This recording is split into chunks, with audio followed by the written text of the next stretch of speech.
Subcommittee on National Security, Illicit Finance, and International Financial Institutions will come to order. Without objection, the chair is authorized to declare recess of the committee at any time. This hearing is entitled International Financial Institutions in an Era of Great Power Competition. Without objection, all members will have 5 legislative days within which to submit extraneous materials to the chair for inclusion in the record. I now recognize myself for 5 minutes to give an opening statement.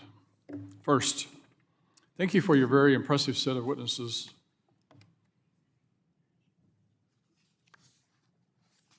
What is this?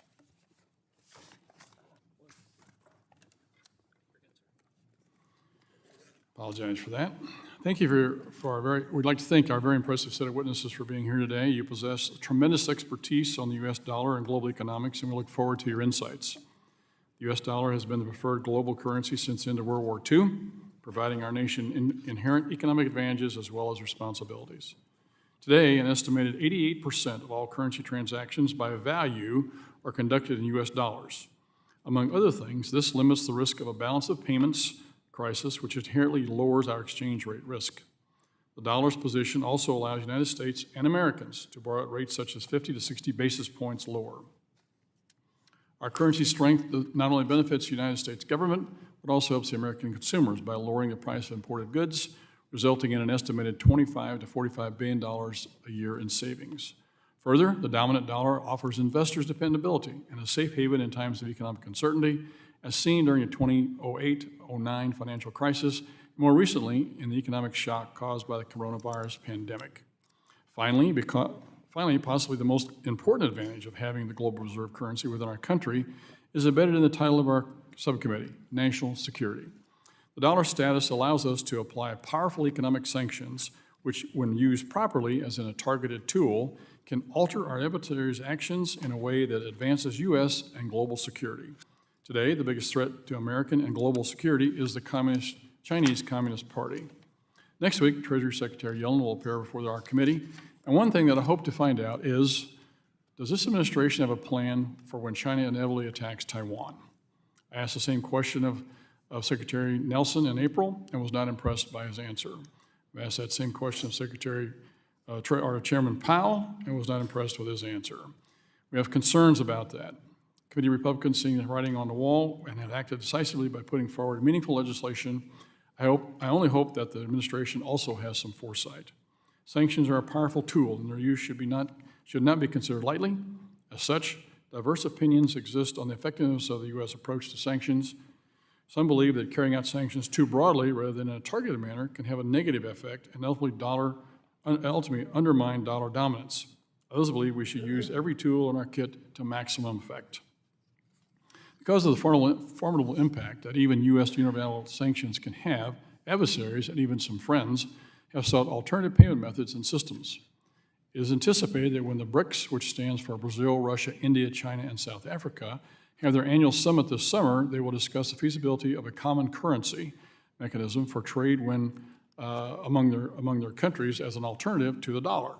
Other countries, including Saudi Arabia, Iran, Argentina, the UAE, Algeria, Egypt, Bahrain, and Indonesia have also expressed interest in such a mechanism. While I don't think this idea is practical in the moment, something like it could materialize in a not-so-distant future. China is also engaged in creating an alternative in the form of a central bank digital currency, or CBDC, which the Chinese Communist security agencies intend to use to surveil the financial activity of any user. Because the ECNY presents an assault on financial privacy and is a risk to our national security, introduced H.R. 804, the Chinese CBDC Prohibition Act of 2023. This bill prohibits U.S. money service businesses from engaging in transactions involving a central bank digital currency issued by China. Eventually, the United States will need to make a decision. Do we open the door to the expansion of CCP's digital dollar, or do we slam it shut? My bill slams the door and locks it. Finally, our own domestic actions should make dollar-based assets less attractive, particularly the unsustainable federal spending trajectory and the resulting inflation that's spread around the world. We must take this risk seriously. It is all too clear that inflation is undermining U.S. national security. The good news is that despite attempts by the Chinese government and other bad actors, the dollar seems secure for now, as there is no clear or immediate alternative to serve as a global reserve currency. But to ensure that remains the case, we must keep our eye on the ball and preserve and protect this key national asset. With that, the chair now recognizes the ranking member of the subcommittee, the gentlewoman from Ohio, Ms. Beatty, for 4 minutes for an opening statement. Good morning, and thank you, Mr. Chairman, for holding this hearing, and thank you to our witnesses for appearing here today to discuss the preservation of the U.S. dollar as the global reserve currency, a topic which we all agree is of the utmost importance. The U.S. dollar is considered the global reserve currency because roughly 60% of central bank reserves around the world are held in U.S. dollars. The dollar is the preferred currency for international trade. Oil is priced and settled in U.S. dollars, and nearly 90% of transactions in foreign exchange markets involve, yes, the dollar. The market for U.S. Treasuries is also the deepest and most liquid market in the world, and the reliability and stability of U.S. capital markets makes the dollar the preferred currency for investors. The dominance and supremacy of the currency affords the United States numerous benefits, from reduced borrowing costs to increased financial stability to influence over global financial markets. It also allows us to leverage economic measures against those that seek to threaten our national security and foreign policy. Given the undeniable value of the U.S. dollar's dominance, it is critical that we address the currency and the present threats to it. As we speak, foreign adversaries like Russia and China are actively working to undermine the U.S. dollar and cripple our global power and influence. We see this in Russia's rapid accumulation of gold reserves over the last decade, as well as China's development of non-SWIFT systems to settle and clear transactions involving the RMB. Furthermore, several other countries are pushing efforts to bypass use of the U.S. dollar in the U.S.-led financial system. That is why I agree that the subject of this hearing unquestionably deserves our time and attention in Congress and in this subcommittee. Thank you, Mr. Chairman. However, I can't help but note the irony of my colleagues holding this hearing after months of threatening a default on our debt that would undermine the strength of the U.S. dollar. While we're discussing the threats of the dollar's dominance, let us not forget that the biggest threat to the dollar is political brinkmanship and hostage-taking, a tactic that we witness by the other side of the aisle that conspicuously employed only when a Democrat is in charge. It is paramount that we preserve the trust and confidence that the world has in the ability of the United States to pay its debt. Just yesterday, our Financial Service Institution Subcommittee hearing on the debt ceiling and Treasury Department calculations, our witnesses unanimously agreed that defaulting on the debt would greatly damage the U.S. dollar's status as the global reserve currency and hand-deliver a victory to foreign adversaries that seek to replace us on the global stage. After once again coming within hours of defaulting on our debt and collapsing our economy, perhaps it is time to consider measures that would prevent the weaponization of the debt ceiling debate. The U.S. economy and the U.S. dollar is not a political tool. I look forward to continuing the efforts of my fellow committee Democrats who have led the charge to protect and promote the United States competition and our standing on the global stage. Once again, I thank our witnesses for their presence here today, and I look forward to our testimony. And with 1 second, I yield back, Mr. Chairman. The gentlelady yields back. With that, we'll go to our witnesses for today. Tyler Goodspeed. Dr. Goodspeed is the Klein-Heinz Fellow at Stanford University. Michael Falkender. Dr. Falkender is the Dean's Professor of Finance at the University of Maryland and Chief Economist at America First Policy Institute. Daniel McDowell. Dr. McDowell is an Associate Professor of Political Science at the Maxwell School of Citizenship and Public Affairs at Syracuse University and Wilson China Fellow at the Wilson Center. Michael Billingsley. Mr. Billingsley is a Senior Fellow at Hudson Institute. And Carla Norloff. Professor Norloff is a Senior Fellow at the Atlantic Council and Professor at the University of Toronto. Thank each of you for taking time to be here. Each of you would be recognized for 5 minutes to give an oral presentation of your testimony. Without objection, each of your written statements would be made part of the record. And we would ask you to speak into the microphone. Those boxes move forward. Pull it toward you. Act like you're going to take a bite out of the microphone. The reason I want you to speak loudly into that is we do have somebody who is recording, stenographer taking this down, and she needs to be able to hear what you say very clearly. So besides that, I'm getting old and my hearing is a little less than it should be. So I appreciate the indulgence. Dr. Goodspeed, last time I saw something of Dr. Goodspeed, it was a movie with trying to help somebody take over the former Alcatraz prison. But good morning, welcome, and you're recognized for 5 minutes. Good morning. Thank you, Chairman Lutkemeyer, Ranking Member Beatty, members of the committee. I am a Klein-Heinz Fellow at the Hoover Institution at Stanford University and Chief Economist at Greenmantle LLC, a global macroeconomic and geopolitical advisory firm. From 2017 to 2021, I had the privilege to serve on the President's Council of Economic Advisors as Senior Economist, Chief Economist for Macroeconomic Policy, Member, and Acting Chairman. In 2022, as the Ranking Member highlighted, 88% of all foreign exchange transactions by value involve the United States dollar, a figure that has been roughly constant since 1989, which is testament to the substantial path dependence in international currency usage due to large positive network externalities. As the Ranking Member also highlighted, 59% of all official foreign exchange reserves were held in US dollars, which is down from a figure of 71.5% in 2001. By comparison, 31% of all foreign exchange transactions by value involved the euro, which is the second most commonly transacted currency, which accounted for 20% of official foreign exchange reserves. The fact that 90% of all foreign exchange transactions continue to involve the United States dollar and that global central banks continue to hold almost 60% of their foreign exchange reserves in US dollars confers net economic benefits on the United States economy. First, foreign demand for reserves of US dollars raises demand for dollar-denominated securities, in particular United States Treasuries. This effectively lowers the cost of borrowing for US households, US companies, and federal, state, and local governments. It also means that on average, the United States earns more on its investments in foreign assets than we have to pay on foreign investments in the United States, which allows the United States to import more goods and services than we export. Second, foreign demand for large reserves of US dollars and dollar-denominated assets raises the value of the dollar, and a stronger dollar benefits US consumers and businesses that are net importers of goods and services from abroad. Third, large reserve holdings of US currency abroad in effect constitutes an interest-free loan to the United States worth about $10 to $20 billion per year.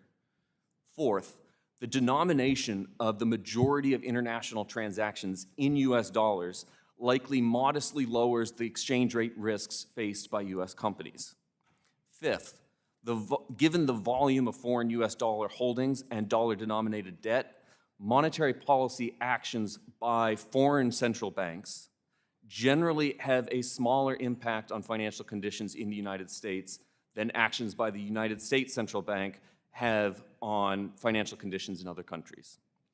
However, the benefits of the US dollar's global reserve status are not without costs.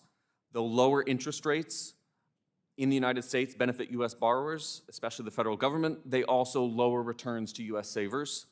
In addition, though a stronger dollar benefits US consumers and businesses that net import goods and services from abroad, it does also disadvantage US firms that export goods and services abroad, as well as firms that compete against imported goods and services. Furthermore, the perception of the US dollar as a safe haven asset means that demand for the dollar tends to increase in response to adverse macroeconomic events that are global in nature. As a result, the competitiveness of US exporters and US firms that compete against imported goods and services are likely to face an increased competitive disadvantage at times of elevated global macroeconomic stress. However, despite these costs, studies generally find that the economic benefits of the dollar's prominent global status outweigh the costs, providing a modest net benefit to the United States economy. This does not include the substantial benefit to which the chairman referred of the United States dollar's centrality in global transactions, allowing the United States to utilize financial sanction tools when appropriate in support of national security objectives. There are economic policies that would help to preserve this net economic benefit, prudent fiscal policy, avoiding excessive levels of regulation that would allow for continued financial innovation to occur within the United States rather than without, restoring low and stable inflation. I look forward to your questions and participating in this important economic discussion. Thank you, Dr. Goodspeed. Dr. Falkender, you're recognized for 5 minutes. Thank you, Mr. Chairman, Ranking Member Beatty, and members on the committee. Thank you for the opportunity to speak with you today on dollar dominance, federal fiscal mismanagement, and the implications for our nation's economy. I had the honor of serving as Assistant Secretary for Economic Policy at the Department of Treasury during the previous administration. In that role, I worked with members on both sides of the political aisle and the Small Business Administration to quickly implement the Paycheck Protection Program and ensure that the economic devastation that might have resulted from the pandemic was not realized. As Assistant Secretary, I told my team that the Treasury Secretary proudly states that the dollar will never not be the world's reserve currency, and our job is to make sure that's true. Maintaining that role means engaging in prudent economic stewardship, continuously upgrading the technology supporting the nation's payment system, and showing restraint in our deployment of unilateral sanctions. Most importantly, we must demonstrate to the rest of the world that we are financially responsible by addressing our unsustainable fiscal path. To understand why this is the case, we must start with the role of money. The academic literature has identified 3 purposes of money. Number 1, facilitate exchange of goods and services. 2, serve as a store of value from when the money is received until it is used. And 3, act as a unit of measurement. One reason the dollar is the world's reserve currency is because approximately half of global trade is invoiced in US dollars, even though US trade only accounts for approximately 10% of global trade. Some countries peg their currency to the dollar, bringing greater stability to their trade with the United States by removing currency risk. However, to keep the peg in place, those countries must also adopt the interest rates of the US Federal Reserve, causing interest rate effects here to be exported abroad. Foreign companies operating in non-dollar pegged currencies may still invoice in dollars because they want a currency easily converted and that stores value in the interim. As has been recognized by both the chairman and the ranking member, a significant portion of trading in spot, forward, and swap markets feature the US dollar in one leg of the transaction. Our financial markets are the most liquid in the world. Transactions are implemented at low cost with fast execution and minimal price impact. Thus, part of maintaining our role as the world's most transacted currency means keeping our markets open with ongoing improvements in technology that speeds order implementation while safeguarding against illicit transactions and cybersecurity threats. Most importantly, dollar dominance is aided by policies that reinforce the dollar's historical strength and stability. When fiscal and monetary policy generate robust economic growth with low inflation, the US dollar is stronger and less volatile, thus serving the important second role of money as a store of value. In contrast, stagnant growth and high inflation do not serve foreign transactors looking to mitigate currency risk. During COVID-19, aggressive fiscal policy was essential to ensure that our nation's families and small businesses survived its devastation. By January 2021, the economy had nearly fully recovered from the pandemic. Nevertheless, Congress and the administration enacted an additional $1.9 trillion in federal spending, resulting in the highest inflation our nation has endured in 40 years. Even last year, well after the pandemic had ended, federal spending was still 24% of national output, significantly above its 20% average that existed between 1980 and the onset of the pandemic. Under current projections, our debt is anticipated to reach 566% of national output by the end of the 75-year forecast period in the financial report of the U.S. government. Our growing debt erodes confidence around the world that the U.S. will continue being a responsible economic steward worthy of status as the world's reserve currency.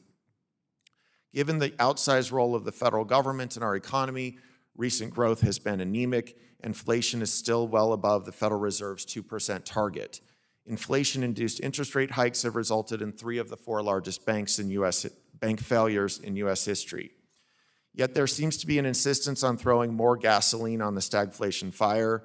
Washington-directed spending that replaces low-cost, reliable sources of energy with high-cost, unreliable sources of energy creates both inflation and contraction. The Federal Reserve cannot alone mitigate the inflationary impacts of fiscal and regulatory policy. Higher interest rates further undermine the banking system and erode the value of the dollar. Instead, the Federal Reserve needs help from Congress and the administration. They should reduce federal spending, rescind regulations that are curtailing economic growth, and devaluing the dollar. Policymakers must return to the responsible fiscal stewardship that made the U.S. the premier economic and financial nation in the world. Reduced government spending facilitates greater private sector ingenuity and dynamism, thereby improving living standards for the American people. I look forward to participating in this important conversation. Thank you. Thank you, Dr. Faulkner. Dr. McDowell, you're recognized for 5 minutes. Thank you. Chairman Luke DeMeyer, Ranking Member Beatty, distinguished members of the committee, it is my honor to be speaking with you today about preserving the U.S. dollar's status as the world's preeminent international currency. I would like to open with my bottom line up front. As the United States has increased its reliance on financial sanctions as a tool of foreign policy, it has provoked anti-dollar policy responses from our adversaries. Though such steps are unlikely to upend the dollar's position as top international currency, including the reserve currency role, over time, such policies could diminish the coercive capabilities that the United States derives from dollar centrality. Though our republic has never been ruled by a monarch, the U.S. dollar has become a powerful symbol of American financial royalty. Indeed, the dollar is often described as the king of all currencies, and rightly so. Across the full spectrum of international roles that a national currency can play, the reserve currency role, cross-border payments and trade settlement, turnover in foreign exchange markets, and so on, America's currency outcompetes all comers and presently lacks a true rival in this space. Dollar preeminence and U.S. financial centrality are not without consequence for American coercive power, as you all know. With little more than the stroke of the president's pen or through an act of Congress, the U.S. government can use financial sanctions to impose enormous economic costs on targeted foreign actors, be they individuals, firms, or state institutions, by freezing their dollar assets or cutting them off from access to the banks through which those dollars flow. The consequences for individual targets, known as specially designated nationals or SDNs, are severe, significantly impairing a target's capacity to participate in international trade, investment, debt repayment, and depriving them of access to their wealth. Over the last 2 decades, the United States has used the tool of financial sanctions with increasing frequency. For example, in the year 2000, just 4 foreign governments were directly targeted under a U.S. Treasury country program overseen by the Office of Foreign Assets Control, or OFAC. Today, that number is greater than 20, and if we include penalties from secondary sanctions, the list gets even longer. The more that the United States has reached for financial sanctions, the more it has made adversaries in foreign capitals aware of the strategic vulnerability that stems from dependence on the dollar. Some governments have responded by implementing anti-dollar policies, measures that are designed to reduce an economy's reliance on the U.S. currency for investment in cross-border transactions. Though these measures sometimes fail to achieve their goals, others have produced modest levels of de-dollarization. Notable examples here include Russian steps to cut its dollar reserves and reduce the use of the dollar in trade settlement in the years leading up to its full-scale invasion of Ukraine, or China's ongoing efforts to build its own international payments network based on the yuan, efforts that have taken on a new sense of urgency as Beijing has become more aware of its own strategic vulnerabilities from dollar dependence. To be clear, I do not believe that geopolitically motivated moves by Russia, China, or any other country gravely threaten the dollar's supremacy in the near or medium term. The dollar remains the world economy's indispensable currency and maintains economic and political advantages over all alternatives. However, the growing number of states espousing anti-dollar viewpoints and adopting anti-dollar policies does threaten to weaken the future potency of U.S. financial sanctions. I will conclude my remarks with 3 suggestions for U.S. sanctions policy moving forward, aimed at protecting the dollar's global status and preserving the tool's effectiveness for moments when U.S. interests are most gravely threatened. First, the United States should reconsider the use of so-called symbolic financial sanctions. That is, if the main objective of a tranche of sanctions is to signal to the world or to a domestic audience that Washington disapproves of a foreign government's policy choices, other measures that can send a similar signal but do not politicize the dollar system ought to be considered first. Second, the use of financial sanctions against issuers of potential rival currencies, in particular China and its yuan, should face a higher bar of scrutiny. Even a small targeted sanctions program provides information to our adversaries about their vulnerabilities and gives them time to prepare for a future event when a broad U.S. sanctions program may be called upon as part of a major security crisis, when such measures will be most needed. Finally, whenever possible, U.S. financial sanctions should be coordinated with our allies in Europe and Asia, who should feel as if they are key stakeholders in the dollar system and not vassals to it. Such coordinated efforts will prevent our friends from seeking to conduct business with U.S. adversaries outside of the dollar system and send a message to the whole world that moving activities into secondary currencies like the euro or the yen is not a safe haven. It is my privilege to be here with you today and speak on this critically important issue. I'm happy to take your questions. Thank you. Thank you, Dr. McDowell. Mr. Billingsley, you're recognized for 5 minutes. Thank you, Chairman. It's great to be back with this committee, this time in a personal capacity. The last time I was here was as Assistant Secretary of the Treasury for Terrorist Financing and Financial Crimes during the Trump administration, where we talked about a wide range of sanctions programs that we were imposing. I'll say at the outset that I agree with you and others that, to paraphrase Mark Twain, reports of the dollar's demise have been greatly exaggerated. That said, we need to remind ourselves that in the 16th century, the Spanish silver dollar was the dominant currency. In the 17th century, it was Dutch florins. In the 18th century, it was the pound sterling. The link between a nation's currency and its role as the relatively dominant political actor on the world stage is pretty clear. And that is why people like Lula from Brazil, Putin, and Xi all aspire to undercut the role of the dollar as the global reserve currency. In my view, Chairman Xi poses the most serious threat to this effort. He has dictatorial control of Communist China. He's purged all of his main rivals. He has a vision of China as the middle kingdom to which all of the nations on the periphery ultimately will pay tribute. And some cultures, like the Uyghurs, will be enslaved and eradicated. And to that end, he's overseen a massive expansion in Chinese conventional military capability, an unprecedented nuclear weapons buildup, and he is now ominously threatening invasion of Taiwan. It should therefore come as no surprise that he, via the People's Bank of China, would like to undercut both the dollar and sanctions-proof the Chinese economy as they plan for that invasion of Taiwan. If we look at what Russia did in the run-up to its further invasion of Ukraine, they began dumping ownership of treasury bonds in 2018. In that year, they plummeted from $96 billion in holdings down to $15 billion, and they also started buying large amounts of gold. China is now, as the ranking member has observed, embarking on its own gold buying spree. I haven't seen the data for May, but April marked the 6th straight month of Chinese expansion in its gold holdings. And I'm not sure I believe the official figures. We have to recall that China is the dominant gold mining player around the world, and half of those gold mining companies are state-owned. So the actual size of China's war chest when it comes to gold reserves may be far higher, in fact, I suspect inevitably far higher than official numbers suggest. Last year, China also started dumping its treasuries. 2022 marked the largest or second largest decrease on record, with a drop of about $174 billion, and China stood at the lowest level since 2010 in terms of its holdings, though this past March they did reverse course. This bears close watching because a sell-off may be a strong indicator of planned aggression. But I think the area where we really need to focus, and where I would agree with you, Chairman, I'm not sure the Treasury has a plan, is how do we deal with the fact that the sheer size of the Chinese economy dwarfs what we've been contending with in the form of Iran, Russia, and so on. And one of the first things the Biden administration did in the wake of Russia's attack was start sanctioning Russian banks and de-SWIFTing them. And that's one thing when you're going after an economy smaller than the size of Texas. It's quite another when you consider that out of the 100 largest banks in the world, China has 20, and all 4 of the top 4 are Chinese banks. And that is why many within the Treasury contended when I was there, and they will contend to this day, that these Chinese banks are simply too big to sanction. I don't agree that we can allow that to stand, but I do believe we have to start taking very swift action to put us in a situation where we could take punitive measures on these banks if necessary. And to that end, it is good that the market is beginning to respond to Chinese bellicose rhetoric. We've seen the Chinese stock market, or the capitalization of Chinese companies come way down. We've also seen a drop in most of the major indexes.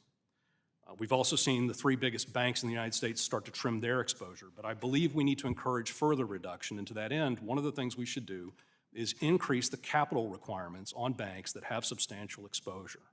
We need to ensure that our largest banks can withstand the systemic shocks that would arise from a tit-for-tat with China. We also need to recognize, as the Atlantic Council has pointed out, that China holds over $5 billion in various liabilities to Western investors that they could hold hostage in the event of a sanctions war. And we need to begin educating our pension funds and our investment funds on the substantial risk that they run by leaving those assets in China. Again, I appreciate the chance to testify before this committee, and I look forward to your questions. Thank you, Mr. Billingsley. Professor Norloff, you're recognized for 5 minutes. Dear committee members, thank you Chairman Luetkemeyer and Ranking Member Beatty for inviting me to testify on this important topic. I am honored. I will speak to 3 themes: the dollar's dominance, threats to dollar dominance, what the U.S. should do to maintain dominance. And my written statement provides further explanation and context. The dollar is the most important currency in the world, both for official and private actors, although its dominance has been declining since the 1970s, and there has been a recent downward cycle since 2016. Now, dominance can simply mean relatively stronger than anyone else, but here I take dominance to mean a currency that other currency majors are unable to balance, effectively a unipolar currency order. I will note that the dollar's dominance is not quite as strong amongst private actors in private markets as it is with governments.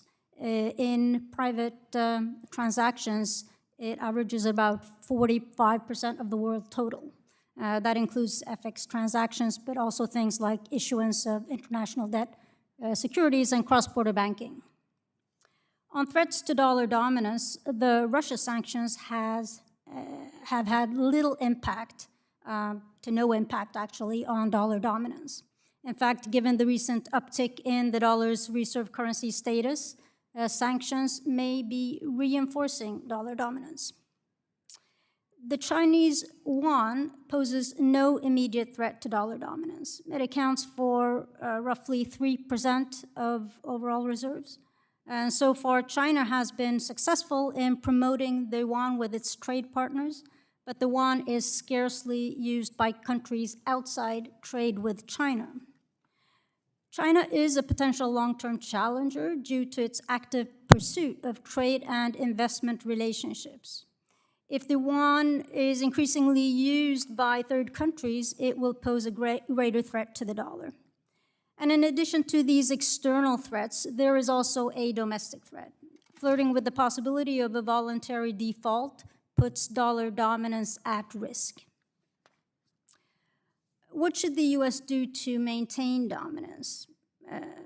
To curb the domestic threat, Congress should consider creating an alternative mechanism for resolving political differences on government spending and its consequences.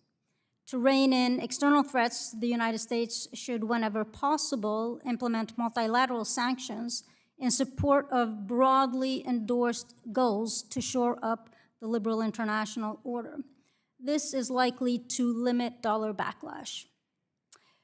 To counter China's advances, the U.S. should consider economic inducements in addition to its use of sanctions as a tool of economic statecraft. The United States cannot afford to alienate security allies in this geopolitical environment. Security relationships are increasingly informing economic relationships. Just as countries are starting to source goods from friendly nations, they may adopt friendly nation currencies as they did during the Cold War. Thank you. Thank you for your testimony, and thank each of you for testimony this morning. Very impressive, very impressive. And so with that, I'll recognize myself for 5 minutes as we begin the questioning portion of our hearing. You know, the conversation around the dollar being a reserve currency is becoming louder and louder as we have more and more, I think, threats to it. I think I agree with all of you that there's not an immediate threat within the next few years, but as a businessman, I usually look at not only short-term problems, but I look at long-term problems. And I look from 30,000 feet. And from 30,000 feet and from long-term, I see the threat that each of you have discussed this morning with regards to China.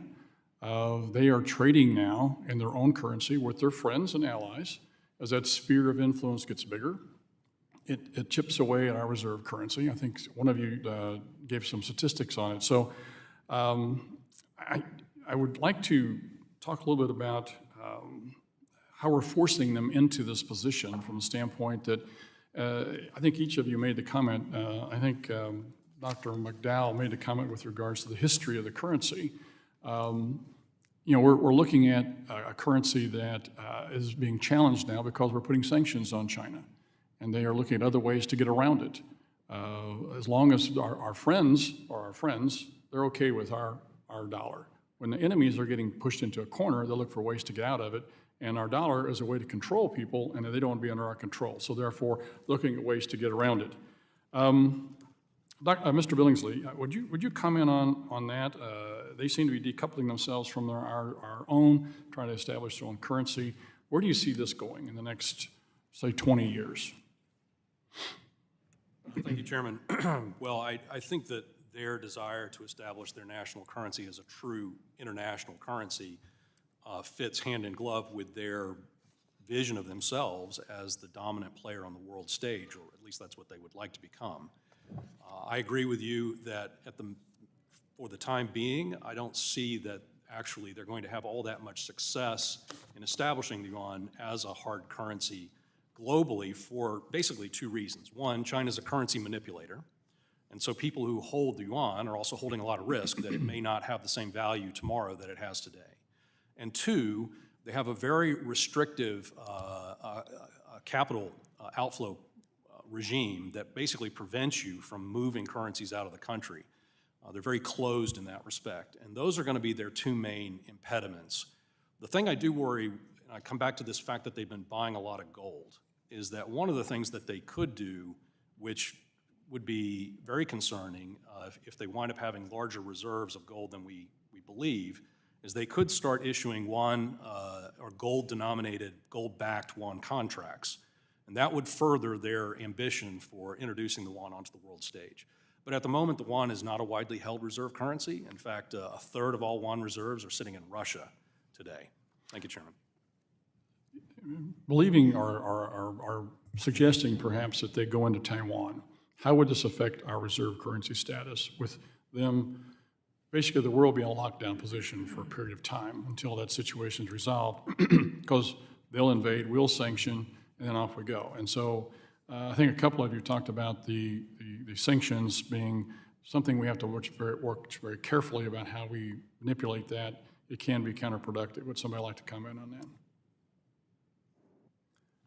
Yeah, Chairman Luetkemeyer, thank you for a great question. My own view on China here is that their short-term efforts are focused primarily on increasing their resilience and autonomy in the event of a future sanctionings package from the United States, perhaps as a result of a conflict with Taiwan. Their focus, I think, is on trade settlement and cross-border payments. That's where I think we're seeing most of the developments. Right now, around 20% of China's cross-border trade is settled in its own currency. That's up over the last few years after reaching 30% prior to 2015. The reason they're focused on that is I think the strength of our sanctions are actually more on stopping firms, individuals, and government institutions from participating in cross-border trade and payments, more so than even freezing assets, which is sort of a one-time, one-off sanctions, whereas cutting actors off from banks means your ability to participate in cross-border trade, debt repayment, et cetera, strained for so long as those sanctions are in place. And so the Chinese have been interested, I think, in improving the use of the yuan through networks like the Cross-Border Interbank Payment System, CIPS, piloting ECNY, other things like that, that will eliminate their reliance 100% on using the dollar and the dollar system. Fascinating. I would like to really follow up with regards to your gold comment, Mr. Billingsley, because it looks to me like at some point there may be a shift to the gold standard again. If that's happening, if they're going to push us in that direction, it would be interesting to see once to at least play a what-if game of what could happen there. My time is up, and with that, I'll recognize the gentlelady from Ohio, Ms. Beatty, for 5 minutes. Thank you, Mr. Chairman. And again, to the witnesses, let me echo what the chairman and I were talking about, certainly your presentations, all of you were not only quite impressive and scholarly, but probably one of the best panels that I've had to witness on this topic. So again, thank you for that. And not to mention, Mr. Chairman, let the record show that they did quote me several times. With that, let me move to the first question. To Dr. Norloff, I'd like to start with other countries' efforts to replace or bypass the U.S. dollar.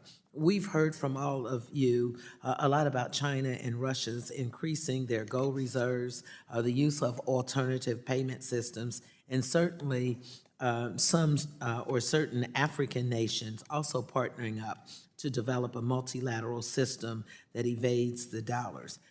Can you tell me if there is any one thing that stands out to you that you can share with us about efforts led by China and Russia and other nations to circumvent the U.S. dollar and the U.S.-led financial system? And then, Mr. Billingsley, I'm going to ask you the same question.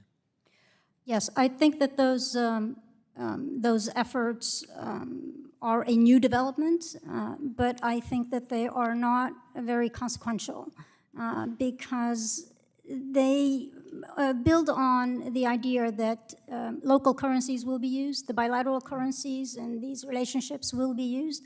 And in order to internationalize a currency, you really need to use a third-party currency. So outside that relationship. And that is not happening on any scale that is significant whatsoever. And so therefore, I see those efforts as very limited. Now, as has been pointed out by the entire panel here, I think that there is something to still track in that these alternative payment systems allow for a relative insulation of the dollar system. And so as we move forward, it's important to look at where those investment and trade relationships are going. Okay, thank you. Only because my time is, Mr. Billingsley. Thank you, Chair, Congresswoman. I would offer two thoughts in this respect. The first is that China considers the actual composition of its foreign exchange reserves to be a state secret. So they don't publish, and they view it as a criminal offense to try to obtain that information in terms of the balance of how much is gold, how much are dollar or euro denominated. But the numbers I've seen suggest that still at this moment, they're about 50 to 60% of their Forex reserves are still in dollars or euros, which means that they are at high risk of sanctions. We can affect them. The problem is that that war chest that they've built up is enormous. It's more than $3 trillion that they have in Forex reserves. Compare that with what Russia had at the onset of its assault, which was around $680 billion, of which we managed to freeze overseas half of it. But Russia is still keeping its economy going despite the Biden administration's sanctions. So imagine how they're going to be able to continue with that sizable war kitty in Beijing if they do decide to go after the Taiwanese. Final point on gold. The reason why regimes that come under sanctions like gold is because it's hard to trace. It's fairly anonymous. The only problem with it is it's really, really heavy.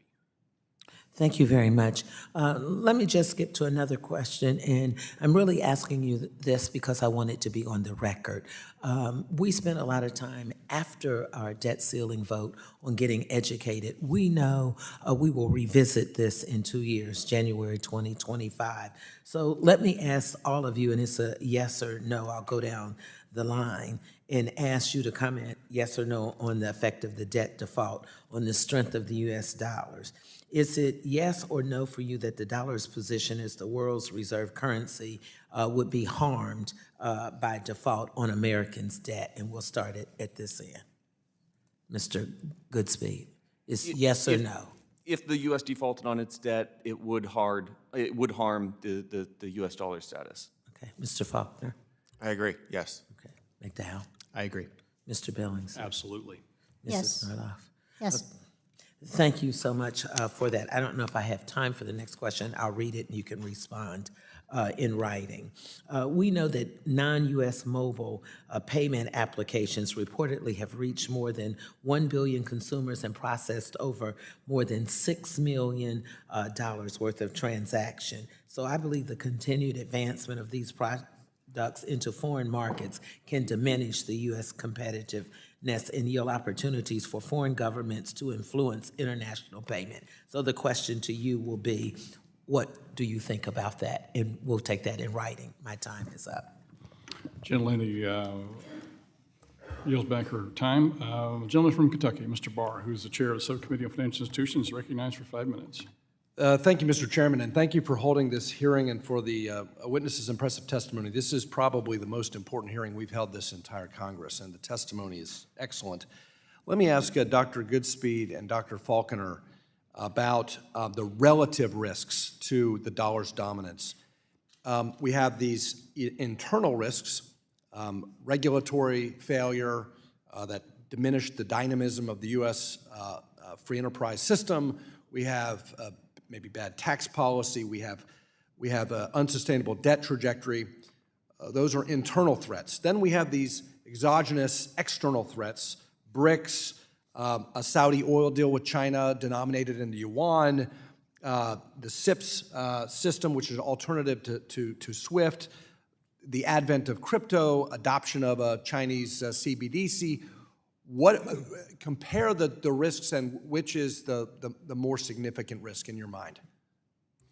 So economists like to talk about the short term versus the long run, and I think that's applicable here. Short term, I think the risk is that we continue to see diversification away from the dollar, PRC continuing to push other countries to use trade invoicing in renminbi, that they continue to promote the offshore renminbi market, that they continue to promote or force bilateral clearing. Longer term, I think the bigger risk is that foreign investors no longer perceive the United States federal government debt to be as safe and risk-free as it is today perceived. I tend to agree. I would say that in the short run, as you see more trading take place in other currencies, just for facilitating transactions, you'll see reserve banks around the world increasing their holdings of other of assets denominated in things other than dollars. But for purposes of holding long-term reserves, ultimately it's a claim on the underlying country. And for reasons that have been spoken to, I don't trust claims against the Chinese economy when it comes to commodity-backed currencies. One's always concerned about whether they would suspend convertibility in times of crisis and whether those asset-backed currencies actually will be backed by those assets when the time comes. And instead, you're still going to be a claim against the underlying economy, which is why growth along with fiscal stewardship are essential to maintaining our status as what you would hold for long-term reserve assets. It sounds like preserving the dollar's dominance, maintaining that is both offensive and defensive. We need to be defensive when it comes to keeping our house in order, getting our house in order here at home, but also recognizing some offensive threats outside of the United States. Mr. Billingsley and also Dr. McDowell, I wanted to ask you all about this idea of sanctions. And we do have, as Mr. Billingsley is advocating for, a legislative proposal that would implement some investment screening, Western investment screening. It would use the architecture of OFAC to sanction Chinese entities that threaten our national security, to give a clear red light to Western investors to not invest in these Chinese technology, defense, military, surveillance companies that threaten our national security on exchanges, A-shares outside of the United States as well. But I wanted Dr. McDowell to speak about this idea of symbolic sanctions and politicizing the dollar. Is there a risk with that kind of approach that we would be doing what you advise against? It sounds like what you're describing is more of an investment restriction, using sort of access to information through OFAC to prohibit or advise against investment. That's different, I think, from cutting off the firms from using dollar payments. And so I think the risk is lower based on what you've just described. Right. And Mr. Billingsley, are there alternatives to a central bank digital currency that would help maintain the dollar's dominance as China pursues a CBDC? In other words, would a stablecoin regulatory framework that would encourage stable coins denominated in the dollar, would that be a better alternative than the United States adopting our own CBDC? What I always say is we shouldn't counter China by becoming more like China. Well, you know, the Chinese CBDC is a surveillance tool. And I think we all need to just understand that they've been kind of very open about the fact that they intend to track holdings of this. I also have some doubts that if we can't even get a website for healthcare functioning, I'm not exactly sure that we can build a digital dollar in any meaningful time frame under the Federal Reserve. There is a stable coin already out there that is denominated in dollars, and for every dollar they issue, they do hold in reserve. I yield. Thank you. Gentleman's time is up. That would go to the gentleman from North Carolina. Mr. Nichols, recognized for 5 minutes. Thank you, Chairman Luetkemeyer and Ranking Member Beatty, and thank you to our witnesses for joining us today. One potential threat to the U.S. dollar as the global reserve currency is the growth and expansion of alternative cross-border payment systems, such as those developed by Russia and China. Increased use of these systems could lead to a world less dependent on U.S. dollars, which would likely limit our traditional methods of economic sanctions. Dr. Norluf, to you, how should U.S. national security experts be preparing to respond to this scenario?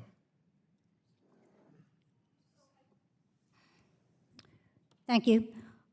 So I think that this is a long-term threat, and it really requires for the countries that are pushing alternative payment systems to build economic relationships, to build commercial relationships, and to start trading in the yuan outside of established bilateral relationships. And so I think that the best way that the United States can counter this is to start building, reinforcing its economic relationships. So expanding trade, expanding investment. Thank you. Sanctions that are made possible by the strength of the U.S. dollar could push countries to reduce their use of U.S. dollars and minimize the global economic power of the U.S. Governments could experiment with other national currencies to proactively shield their economies from the U.S. Dr. Norluf, again to you, what inflection points would signal that major economies are making serious attempts to de-dollarize?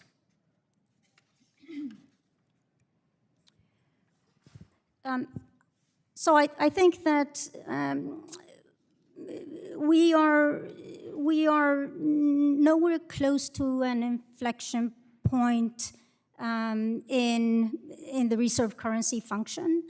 There's actually more movement on the private dimension. And there were some numbers quoted here before. I think that in FX transactions, for instance, the dollar is not as dominant as has been made out. It accounts for about 45% of FX transactions, because the 90% figure is out of 200%. Because currencies exist on both sides of an exchange. And so we see that across the board in financial markets, that the US dollar is in fact less dominant than it is with official holders. And just to sum up here, how should policymakers like us, how should we be responding to the scenario I laid out? So I think, again, that key here really is to reinforce existing relationships, economic relationships that the United States has, and expand them where they do not exist. This is the best way for the United States to undercut the developments that are now underway. Thank you. And Mr. Chairman, I yield back. Gentleman yields back. That would go to the gentleman from Texas, Mr. Williams, who's the chairman of the Small Business Committee. Recognized for 5 minutes. Thank you, Mr. Chairman, and thank all of you for being here today. The U.S. dollar has held a leading position in the global economy as a primary reserve currency since World War II. We've talked about that.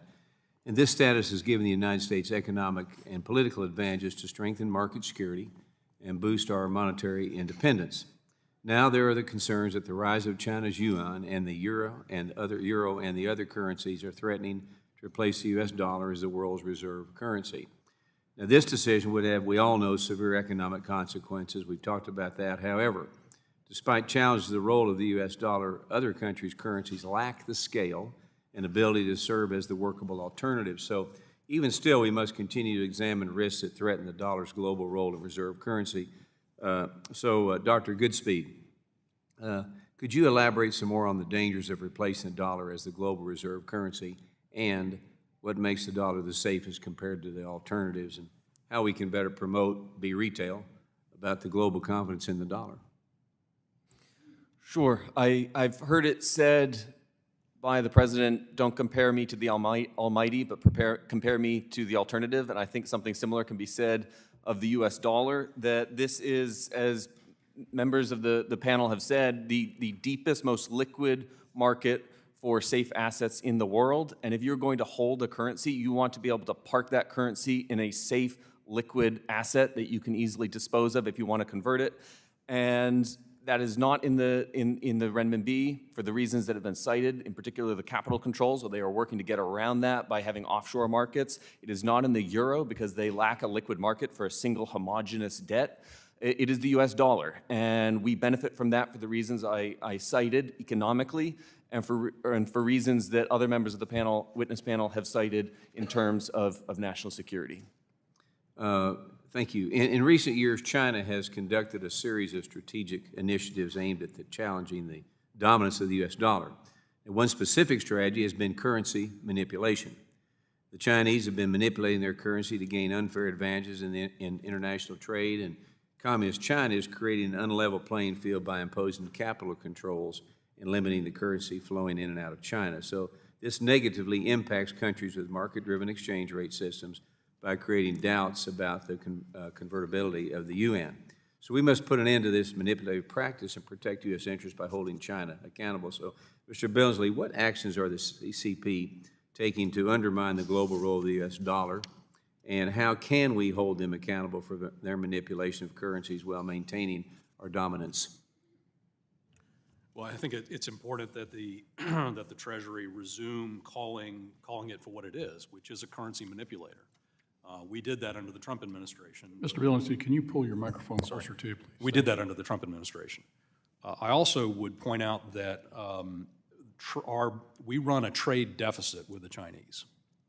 And what that means is, as they export more to us than they import from us, all of that delta between what we buy and versus what they buy goes into that war chest that they're building up. That's their Forex reserves.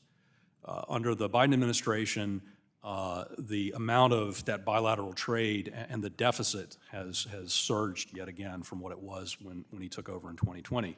So we do need to look at how we become much more competitive and insist on a more equitable balance of trade. Okay. My last question, during the past economic crisis like the financial crisis of 2008 and 2020 COVID pandemic, the dollar has remained strong on the world stage.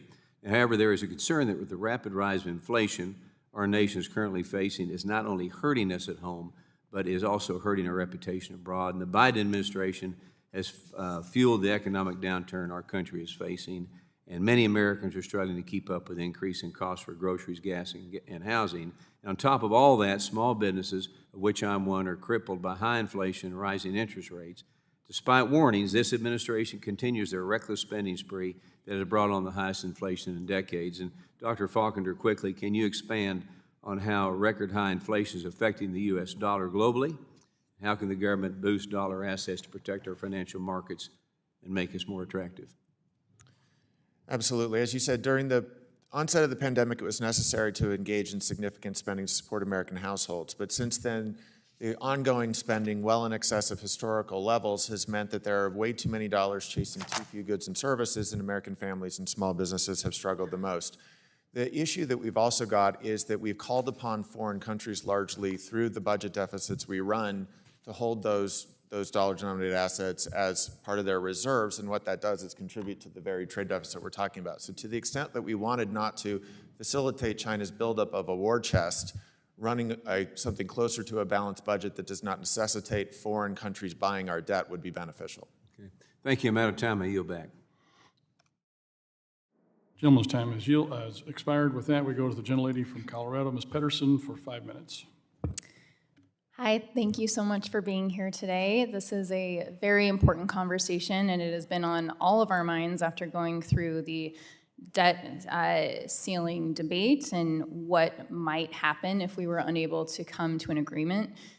This is my first year in Congress, but watching this over a long time and the hostage-taking that unfortunately has taken place every time this comes up is deeply concerning, and it's even more concerning having gone through it here in this body.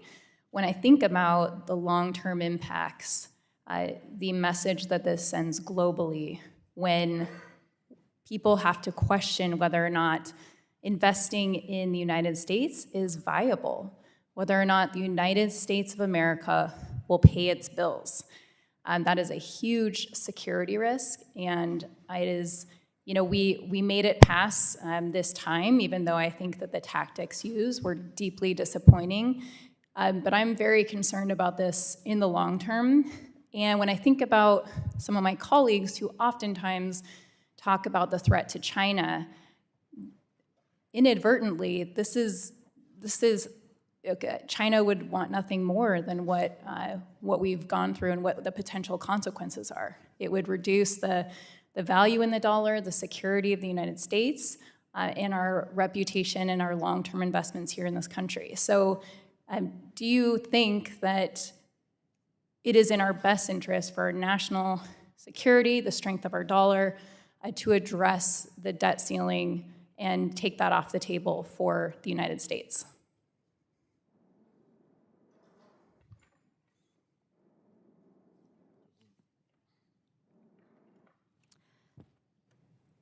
Was the question directed to me? No. Anyone who would like to Anyway, answer. I will answer. I think that there should be some alternative mechanism for discussing government spending and its consequences. I think that it is very detrimental to the United States' credibility and to the dollar status in the world. I also want to underline that any default that occurs on the part of the United States is entirely voluntary. There can be no forced sovereign default in the case of the United States. Congresswoman, the dilemma is that once you issue the debt, you need to honor it. And so defaulting on that would do grave harm. But the problem is that at a certain point, if you keep issuing debt and debt and debt and you have runaway spending, that also winds up biting you because it begins to call into question whether or not we actually can be trusted to honor that debt. So there's a balance here, but it's clear that the profligate spending really does have to come to an end. Absolutely, and I think that everyone here in Congress is concerned about the debt that the United States has and has different approaches on what we need to do to deal with that. But that should be a legislative process and much more long-term planning and than the hostage-taking that we've seen. Something that you brought up, Mr. McDowell, was around the symbolic financial sanctions that have been used to, if we don't agree with a country politically, and one that immediately comes to mind that has impacted my community that's still on the books is, the sanctions on Canada for lumber that have increased costs for housing and actually addressing the needs there. So something that you've talked about, I don't know if you have any other examples on what that looks like, but making sure that we use these very strategically and that we should consider other measures to send signals to countries so it's not compromising our dollar. Can you give examples of what those measures look like, recognizing, of course, that utilizing these economic tools are important for ensuring peace, but making sure that they're very limited? Yes, thank you for that question, Congresswoman. So time is short, so I'll be brief. When I talk about symbolic sanctions, again, I'm talking about sanctions specifically using the financial system and access to the dollar. So other forms of sanctions are sort of not part of the discussion that I provided today. An example I would use would be sanctions that were used to target Carrie Lam and other officials in Hong Kong in 2020. I was as upset as anyone about what was happening there. But in that case, it's very unlikely they're going to change Xi Jinping's behavior and plan for Hong Kong. And the effect is it raised alarm bells in Beijing about the United States' willingness to use sanctions against China, and I think has sort of precipitated further steps from the Chinese to, again, build up the resilience to a future event where we may need sanctions in a moment where our security is critically at risk. Gentlelady's time has expired. With that, we go to the gentleman from Pennsylvania. Mr. Muser is recognized for 5. Thank you very much, Mr. Chairman. Thank you all for being here. We are having a serious discussion on the economy, as we should be, because we have some serious issues. The present administration policies are weakening our economy through excessive spending and the value of the dollar, which causes inflation. Energy policies that are causing energy to spike and maintain a level of stagflation, perhaps. A Fed reaction that was first overdoing it with stimulus and of course, followed by the most rapid increase in interest rates we've ever seen. And of course, the threat of taxes on American businesses, which is pretty much the worst thing he could do and gives nothing but an advantage to China. Meanwhile, China is strengthening. It's got R&D incentives, more engineers, strategic alliances, low-cost production. It's got the workforce availability. So we need to get into shape. We're getting ourselves out of shape, and we need to be serious about being the strongest economy in the world. So, Mr. Billingsley, I'd like to just start with you. What do you think reversing some course here, where we rein in spending, i.e. curbing inflation, create some predictability to future taxes, and have a energy independent program? You think those would be steps in the right direction? I do. It would certainly help my investment portfolio. But more to the geostrategic point here, because of what the Biden administration has done on energy, we are seeing that our efforts to go after Putin are not being successful because we've been unwilling to actually sanction his oil exports. The Biden administration has actually issued a license that explicitly permits all of those sanctioned banks. It's still fine to transact with them as long as it's related to energy exports because they don't want to see the price of the pump go up, but they're not willing to allow the exploration and production necessary to bring the price of the pump down through American energy. Sure, at a huge cost to the typical American family and business. And to the Ukrainian people who are suffering from the fact that that war machine in Russia keeps going. Agreed. Agreed. I have a bill, the China Exchange Rate Transparency Act, calls for the U.S. to advocate for the IMF for more transparency with respect to Chinese exchange rate policies. Is this level of transparency, you think this is something that would make an impact, would be a difference? And are we doing enough to maintain, keep China from following the rules all other IMF nations are following? Mr. Billingsley? I'd defer to my colleagues, sir. I actually haven't had a chance to read your bill, but I'd be happy to take a look at it. All right, please. Mr. Falconer, appreciate it. I would reiterate something that was said earlier, which is that the Biden administration should yet again label China as a currency manipulator and once again take steps to mitigate some of those impacts. Some of the things that we did during the Trump administration in our trade negotiations were to punish them exactly for not only the intellectual property theft and the forced technology transfers, but also their currency manipulation. And I think we need to take a much harder line on reining in some of the manipulation they're doing. I don't know whether the IMF is the best way to do it versus doing it through bilateral activities and multilateral sanctions, but certainly there needs to be at least a relabeling them as a currency manipulator. It's one of many actions that probably need to be taken. Mr. Falconer, my colleague French Hill introduced the 21st Century Dollar Act. Could you speak to how requiring the Treasury to develop a real strategy to strengthen the dollar would help set a clear path for Congress moving forward? Absolutely. As I mentioned in my opening remarks, the Treasury Secretary more than anyone has responsibility for ensuring the dollar maintains its status as the world's reserve currency. And so Treasury should be at the forefront of the intersection of the three things that Congressman Hill's bill speaks to, which is upgrades to the payment system, fiscal responsibility, and appropriate use of sanctions. And so there's not only, I think that the Treasury needs to take a much greater role as the steward of American debt to help guide us towards a path towards fiscal responsibility, but we also need to make sure that we create a regulatory sandbox where financial innovation and technology investments can take place that find the balance between speeding payment implementation with the national security anti-money laundering statutes that we have. Okay, as well, got limited time here. Mr. Billingsley, you mentioned how the dollar is not under short-term threat, but is under long-term threat. So as a follow-up to this hearing, maybe you could send me something on what you think should be done, Congress can do more so over the longer term. I yield back, Mr. Chairman. Gentleman's time's expired. Then we go to the gentleman from Illinois, Dr. Foster, recognized for 5 minutes. Thank you. Now, many of the witnesses here have emphasized the advantages that the American consumer gets from having a strong U.S. dollar. And so now, over the last 40 years, without exception, the U.S. dollar has strengthened under Democratic administrations and weakened under Republican administrations. This is the data here, which, it's a pretty impressive plot. And I'll just read you the actual numbers. The United States dollar weakened by 2.2% under President Reagan, another 1% under President Bush. It then strengthened by 18% under President Clinton and weakened by 24% under President George W. Bush.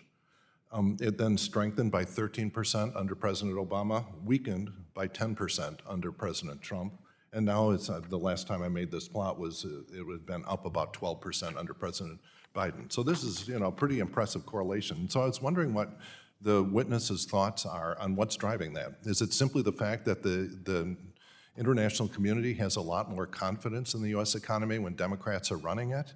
Is there a pattern that we see here of Republicans getting the keys to the car, sending it into the ditch, and then Democrats have to go dig it out and get it moving again?